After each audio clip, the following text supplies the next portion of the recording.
दोस्तों स्वागत करते हैं आप सभी का रूरल डेवलपमेंट के पार्ट 4 में। दोस्तों इससे पहले हम लोगों ने 3 सीरीज़ देख ली है जहां पे हमने 90 को प्लस क्वेश्चंस को देख लिए हैं।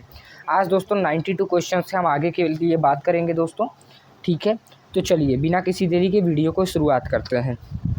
हमारा पहला क्वेश्चन है आज का, विभिन्न परिस्थितियों में नाप लेने के लिए सबसे कम त्रुटि होती है तो किसमें होती है? किसमें? इनवार फीता में। किसमें होता है दोस्तों? इनवार फीता में। नेक्स्ट बात करते हैं दोस्तों, तो छोटे खसकों का मापन होता है तो किससे होता है दोस्तों? साधारण चेन से होता है। ठीक है दोस्तों, चलिए नेक्स्ट क्वेश्चन के बारे में बात करते हैं। तो सर थॉमस मुनरो किस भू राजस्व बंदोबस्त के से संबंधित थे? तो किससे थे दोस्तों? तो ये थे रैयतवाड़ी बंदोबस्त से। किससे? रैयतवाड़ी बंदोबस्त। चलिए नेक्स्ट क्वेश्चन के बारे में बात करते हैं हम लोग। तो प्लेन टेबल स्टेशन के बिंदुओं की स्थिति का निर्धारण किसके द्वारा होता है? तो कौन निर्धारण करता है दोस्तों, या किसके द्वारा होता है दोस्तों? तो ये दोनों के द्वारा होता है। किसके द्वारा? एक ट्राउंसिंग विधि के द्वारा और एक अंतरछेदन विधि के द्वारा। चलिए नेक्स्ट क्वेश्चन के बारे में बात करते हैं हम। तो भूमि सुधार हेतु कानून बनाने की शक्ति किसके पास है? तो दोस्तों भूमि सुधार हेतु कानून बनाने की शक्ति किसके पास है? तो ये है दोस्तों राज्य सरकार के पास। ठीक है, आप सभी को दोस्तों मैंने पिछले वीडियो में ही बताया था कि जो भूमि का बंटवारा होता है या भूमि से संबंधित कोई भी जानकारी होती है वो हमेशा राज्य सरकार के अंतर्गत आती है। चलिए नेक्स्ट क्वेश्चन के बारे में बात करते हैं हम दोस्तों। तो नेक्स्ट क्वेश्चन है हमारा, ग्रामीण जीवन एवं ग्रामीण समस्याओं का अध्ययन किया जाता है तो किसमें किया जाता है? तो किया जाता है दोस्तों ग्रामीण समाज शास्त्र में। किसमें किया जाता है? ग्रामीण समाज शास्त्र में। ग्रामीण समाज में उत्पादन एवं उपभोग के बीच क्या होता है दोस्तों?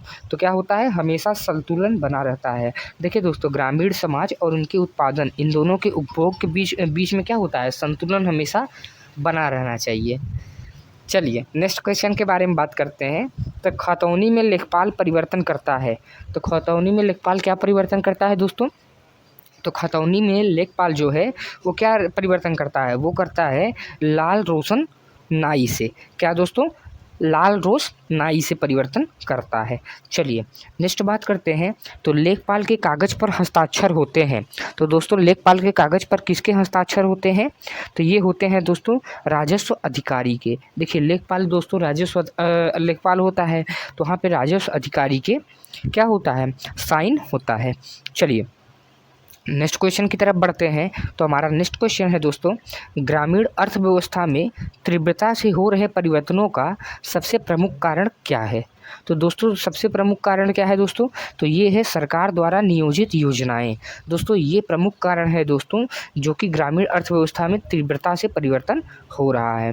नेक्स्ट बात करें तो चुंबकीय सुई में होना चाहिए। क्या होना चाहिए दोस्तों? तो होना चाहिए ऋजुता और सममितता। क्या होना चाहिए? ऋजुता और सममितता। चलिए नेक्स्ट बात करते हैं। तो एक कंपास सर्वेक्षण में दृष्टि रेखा कंपास के केंद्र से नहीं गुजरती है, वह किस प्रकार की त्रुटि है? तो दोस्तों ऐसी कौन सी त्रुटि है? तो दोस्तों देखिए कंपास वाला चीज़ हम कहाँ पढ़ते हैं? हम फिजिक्स में पढ़ते हैं। फिजिक्स में कहाँ? मैकेनिकल यानी यांत्रिक में। ठीक है, चलिए नेक्स्ट बात करते हैं। तो भूमि के विक्रय के समय मुद्रांक शुल्क लगाया जाता है तो मुद्रांक शुल्क किसके आधार पर लगाया जाता है दोस्तों? तो ये लगाया जाता है भूमि के आकार के, यानी भूमि कितनी बड़ी है, भूमि की किस्म क्या है, बंजर है कि उपजाऊ है, भूमि की कीमत क्या है, 10 लाख, 20 लाख, 35 लाख, 50 लाख। आज तो दोस्तों ज़मीन की कीमत तो बहुत ज़्यादा है। ठीक है, तो सभी के आधार पर। किसके आधार पर दोस्तों? सभी के आधार पर। चलिए नेक्स्ट बात करते हैं। तो नक्शा संबंध क्षेत्र का होता है तो नक्शा किस क्षेत्र का होता है दोस्तों? तो ये होता है क्षैतिज प्रक्षेप। किससे होता है दोस्तों? क्षैतिज प्रक्षेप। चलिए नेक्स्ट बात करते हैं। तो भूमि मापन में जरीब लाइन के आरंभ तथा समाप्त होने के स्थान क्या कहलाते हैं? तो ऐसे क्या कहलाते हैं दोस्तों? तो ये कहलाते हैं मुकाम। क्या कहलाते हैं दोस्तों? मुकाम। चलिए नेक्स्ट बात करते हैं दोस्तों। तो गांव के नक्शे में लेखपाल दर्शाता है तो दोस्तों गांव के नक्शे में लेखपाल क्या दर्शाता है? तो दोस्तों गांव के नक्शे में लेखपाल जो है वो दर्शाता है दोस्तों पेंसिल का बिंदुकार रेखा द्वारा। किससे दोस्तों? पेंसिल के बिंदुकार रेखा के द्वारा। ठीक है दोस्तों, आप देखेंगे लेखपाल के पास दोस्तों हमेशा एक पेंसिल रहती है जिसके ऊपर वो कागज़ से मैप बनाता रहता है। ठीक है दोस्तों, चलिए नेक्स्ट बात करते हैं। तो जोत बही में पृष्ठों की संख्या होती है, तो जोत बही में दोस्तों पृष्ठों की संख्या क्या होती है? 16 होती है। कितनी होती है? 16। चलिए नेक्स्ट क्वेश्चन के बारे में बात करते हैं। तो भूदान आंदोलन कार्यक्रम आचार्य विनोबा भावे द्वारा सर्वप्रथम किस प्रदेश में प्रारंभ किया गया? तो किस प्रदेश में दोस्तों? तो ये किया गया आंध्र प्रदेश में। कहाँ दोस्तों? आंध्र प्रदेश। चलिए आगे बात करते हैं दोस्तों। तो सर्वेक्षण में एक दुरुस्त त्रिभुज में कोणों को छोटा नहीं होना चाहिए। अच्छा, कितने से छोटा नहीं होना चाहिए? तो 30 डिग्री से दोस्तों छोटा नहीं होना चाहिए। ठीक है, 30 डिग्री से हमेशा बड़ा हो, चाहे वो 45 हो, चाहे 60 हो, चाहे 35 हो, लेकिन 30 डिग्री से दोस्तों क्या कहते हैं? छोटा नहीं होना चाहिए। चलिए नेक्स्ट बात करते हैं। तो लेखपाल खसरा तैयार करके अगले वर्ष जमा कर देता है, तो कहाँ जमा करता है दोस्तों? तो ये जमा करता है रजिस्ट्रार कानूनगो के पास। ठीक है दोस्तों, यानी जो रजिस्ट्रार कानून है दोस्तों उसी के पास जमा करता है। चलिए नेक्स्ट बात करते हैं। तो दो बिंदु समस्या विधि से प्लेन टेबल का अनुस्थापन तो क्या होता है दोस्तों? बिल्कुल सही से नहीं होता है, बिल्कुल सही से नहीं होता है। चलिए नेक्स्ट बात करते हैं। तो एक सर्वेक्षण रेखा द्वारा दिशा के बीच छोटा क्षैतिज कोण कहलाता है, तो क्या कहलाता है? दिक्मान कहलाता है दोस्तों। ठीक है, नहीं दोस्तों सॉरी दोस्तों, इसमें हो जाएगा अजीनुथ। क्या हो जाएगा दोस्तों? अजीनुथ। मैं इसे इरेज करके वापस लगा दे रहा हूँ, अजीनुथ हो जाएगा। एक सर्वेक्षण रेखा तथा उत्तर दिशा के बीच छोटा क्षैतिज कोण क्या कहलाता है दोस्तों? अजीनुथ कहलाता है। चलिए नेक्स्ट बात करते हैं। तो धरातल पर मापी गई क्षैतिज दूरियाँ कोणों एवं ऊंचाइयों को मानचित्र पर प्रदर्शित करने की कला को क्या कहते हैं? तो क्या कहते हैं दोस्तों? सर्वेक्षण कला कहते हैं। चलिए नेक्स्ट बात करें।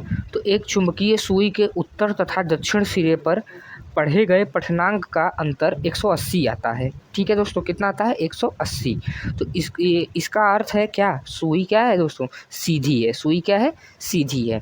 चलिए नेक्स्ट बात करते हैं। तो जमाबंदी की तैयारी की जाती है, तो जमाबंदी की तैयारी कैसे की जाती है दोस्तों? तो 2 प्रतियों में। ठीक है दोस्तों, जैसे 2 प्रति है दोस्तों, तो दोनों प्रतियों में दोस्तों जमाबंदी की तैयारी कर दी जाती है। ठीक है, नेक्स्ट क्वेश्चन बात करते हैं।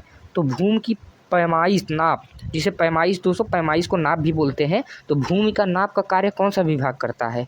तो कौन सा विभाग करता है दोस्तों? राजस्व विभाग करता है। कौन सा? राजस्व विभाग। चलिए नेक्स्ट क्वेश्चन के बारे में बात करते हैं दोस्तों हम लोग। तो नेक्स्ट क्वेश्चन है हमारा, सर्वेक्षण के लगभग मध्य से गुजरने वाली सबसे अधिक लंबी रेखा को क्या कहते हैं? तो दोस्तों सबसे अधिक लंबी रेखा को क्या कहते हैं? आधार रेखा कहते हैं। क्या कहते हैं? आधार रेखा। नेक्स्ट बात करें। तो छोटे खसके की लंबाई निम्नांकित में से कम होती है, तो किससे कम होती है दोस्तों? ये होती है 16 मीटर से कम होती है। ठीक है दोस्तों, चलिए नेक्स्ट बात करते हैं। तो 1 GB, जिसे गीगाबाइट कहते हैं दोस्तों, गीगाबाइट किसके बराबर होती है? तो ये 1024 MB के बराबर होती है। चलिए नेक्स्ट बात करते हैं दोस्तों। तो नेक्स्ट क्वेश्चन है हमारा, पृथ्वी के उत्तरी गोलार्ध में सुई का उत्तरी सिरा झुका होता है। ठीक है, तो क्यों झुका होता है दोस्तों? तो ये नीचे की ओर झुका होता है। ठीक है दोस्तों, नीचे की ओर गुरुत्वाकर्षण बल के कारण। चलिए आगे बात करते हैं दोस्तों। तो भूमि का उपयोग करने के एवज में किसानों से वसूल किया जाने वाला टैक्स क्या कहलाता है? तो क्या कहलाता है दोस्तों? लगान। आपने लगान पिक्चर देखा होगा दोस्तों, उसमें ये कर लिया जाता था। चलिए नेक्स्ट बात करते हैं दोस्तों। तो सीधा या सामान्य वर्नियर का n भाग बराबर होता है मुख्य पैमाने के। तो दोस्तों ये फार्मूला है, आप इसे याद कर सकते हैं, n-1 भाग के। कौन से भाग के? n-1 भाग के। चलिए सेकंड लास्ट क्वेश्चन के बारे में बात करते हैं दोस्तों हम लोग। तो दूरी नापने में ब्याहत होता है, तो क्या होता है दोस्तों? तो ये होता है ये सभी, यानी पैडोमीटर से भी आप नाप सकते हैं, स्पीडोमीटर से भी नाप सकते हैं, ओडोमीटर से नाप सकते हैं, यानी सभी से नाप सकते हैं। लास्ट क्वेश्चन के बारे में बात करते हैं। तो सर्वे कार्य में समकोण बनाने वाला भी लंबा खसका डालने में सहायक यंत्र है। ठीक है दोस्तों, लंबा खसका डालने में भी सहायक यंत्र है। तो कौन सा यंत्र है दोस्तों? तो ये है क्रॉस स्टॉप, साथ ही में दोस्तों प्रिज्म स्क्वायर या प्रकाशीय गुनिया, ये तीनों होते हैं। ठीक है दोस्तों, यानी इन्हें आप ये सभी करके बता सकते हैं। तो दोस्तों ये था आज का हमारा इंपॉर्टेंट दोस्तों 35 क्वेश्चंस जो हमने इस वीडियो में देखा है दोस्तों। नेक्स्ट वीडियो में हम लोग इसके आगे का बात करेंगे दोस्तों। ऐसे धीरे धीरे करके दोस्तों हम सारे 500 ऑब्जेक्टिव क्वेश्चन के सीरीज़ को कंप्लीट कर लेंगे। और दोस्तों इन्हीं क्वेश्चंस में आपका ग्रामीण परिवेश का क्वेश्चन फंस जाएगा, इसके बाहर से आपसे क्वेश्चन नहीं पूछा जाएगा। तो दोस्तों अगर वीडियो पसंद आए तो वीडियो को प्लीज़ लाइक करें, चैनल पर नए हो तो चैनल को प्लीज़ सब्सक्राइब करें। मिलते हैं आपसे नेक्स्ट वीडियो में, तब तक के लिए जय हिंद, जय भारत।